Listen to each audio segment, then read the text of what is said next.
What's up guys? Good morning to all of you. So karon di ay kabagluto mig lechon manok.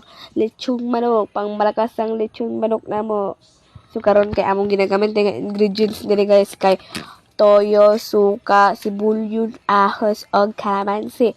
Syempre, di po mawala itong sibuyas dahon, di ba? So, napuntay sibuyas dahon nga instead of tanglad. So, kaya manghuhan akong tita dag sibuyas dahon. So, ako ra sa mag-voice over ninyo ha, kay wakoy lingaw. So, karon kay nagkuha na siya sibuyas dahon, gisuksok na niya sa manok. So, maunang magluto na siya ron, kay mga na mi. So, guys, kay gikapoy na kong voice over dire. So, pamina mong tarong nira bali-bali na niya ang manok, iyang gitusto sa tuyo. So, maunang kalak para malamig yun siyang maayo. Charez. So, karon ay kay ako, daghan kong himuon sa kung tita, naguleng ko dito ako sa mandalan rin ako gabas over siyang giluto, ang malechon manok. So, manguha na siya unyaw, tao do kutsilyo, kay tusok-tusok niyang manok. Nangutana pa ko, saan mo na te?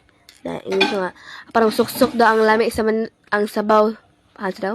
Ingon siya, parang suksok daw ang sabaw sa sulod sa laman sa manok. Ambot lang ang sana ko. So, manang manguha na siya ng kutsilyo. O, diba? Tusok-tusok niya. Basta musuksok daw di ang sabaw daw para malami daw.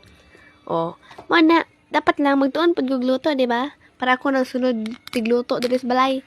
O, mana, magsuksok